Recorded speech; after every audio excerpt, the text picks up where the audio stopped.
Les essentiels du sport et une dernière intervention pour évoquer toujours cette semaine de la lutte contre la sédentarité qui se tient à Arès jusqu'à ce samedi 3 septembre avec Julia Laperoni, responsable du CCAS, et Jean-Marc Cazeneuve, l'adjoint au maire en charge du social et de la sécurité. On vous détaille évidemment le programme. Jean-Marc, vous souhaitiez que Corentin Dufault intervienne.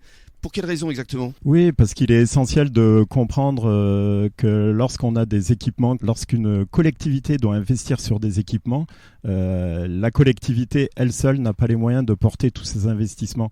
Même si à Arès, on a eu la décision et on a opté pour des investissements pluriannuels, ils sont très lourds ces investissements et on se doit d'aller chercher les subventions en Europe avec les JO et avec l'État pour justement apporter ce sport aux Arésiens et plus largement au territoire. Et donc c'est pour ça que moi je crois beaucoup en l'Office des sports du Nord-Bassin porté par Corentin Dufault, qui va nous permettre aussi d'avoir un tissu associatif et très dense sur le Nord-Bassin. Et c'est vrai que les trophées du sport ont été un véritable succès à l'espace Brémontier. C'était en juin dernier, c'est ça Corentin ? Tout à fait, ça a été une très belle soirée. Et effectivement, je confirme et je vais dans le même sens que Jean-Marc. On a créé l'office dans ce sens, parce que sur le Nord-Bassin, c'est important qu'on comprenne que tant qu'on raisonnera par commune, sur le sport, on n'avancera pas.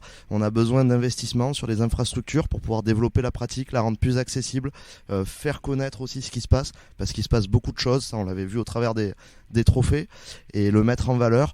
Mais ça va passer par ces démarches de labellisation pour pouvoir surfer sur les Jeux Olympiques 2024 qui arrivent. La commune d'Arès a pris les devants et il va y avoir de superbes investissements qui vont arriver, et je pense qu'il y a quelque chose à initier sur le territoire autour de ça. Et justement, on va conclure avec ça. Donc Arès, terre des Jeux 2024, ça veut dire quoi concrètement ? Qu'est-ce qui va se passer en 2024 à Arès ?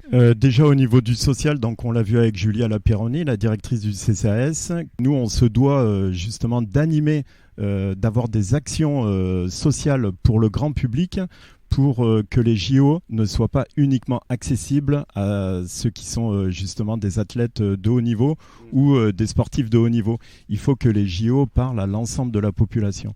Et donc c'est important de permettre ça aux enfants, aux adultes et voilà, aux plus âgés. Pour conclure cette émission ici au FD Fontaine, donc c'est un restaurant, la restauration, ça vous connaît bien aussi Jean-Marc hein ? Oui, c'est vrai. Donc j'ai commencé à exercer à l'île de la Réunion, à l'école hôtelière et à Toulouse. Oui. Et ensuite un service militaire à l'hôtel Matignon avec à l'époque Édith Cresson qui était Premier ministre. Puis vous avez fait quelques grandes tables parisiennes aussi. Et donc des tables parisiennes avec Alain Passard.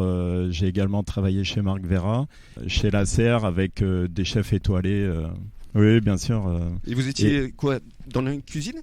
Oui, dans la partie cuisine, mais bon, la cuisine ça continue toujours. En est pour preuve, c'est que c'est pas le même niveau, mais on va quand même restaurer très prochainement sur le Décastar à Talence 400 bénévoles qui sont mobilisés le 16 et 17 septembre. Oui. Et donc il faut restaurer tous ces bénévoles et c'est moi qui aurai la charge de restaurer ces bénévoles sur le Décastar. Pour conclure, je voulais qu'on parle des ateliers culinaires solidaires, parce que c'est quelque chose que vous avez aussi initié, je crois, à Arès. Oui.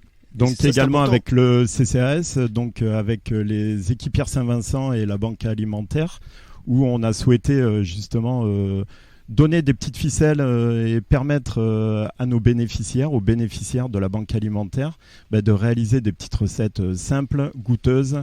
Et voilà, donc on en est sur nos premiers ateliers et l'idée c'est d'avoir un chef tous les ans qui participe à ces ateliers et qui soit un peu pilote sur ces ateliers pour les Restos du Cœur également, parce que les Restos du Cœur de Lenton rayonnent sur le Nord-Bassin et moi je suis partisan justement de travailler ensemble et de partager nos savoirs. Bravo pour toutes ces belles initiatives, merci beaucoup. Merci. Et passez un bon début de soirée à l'écoute de la radio des Essentiels.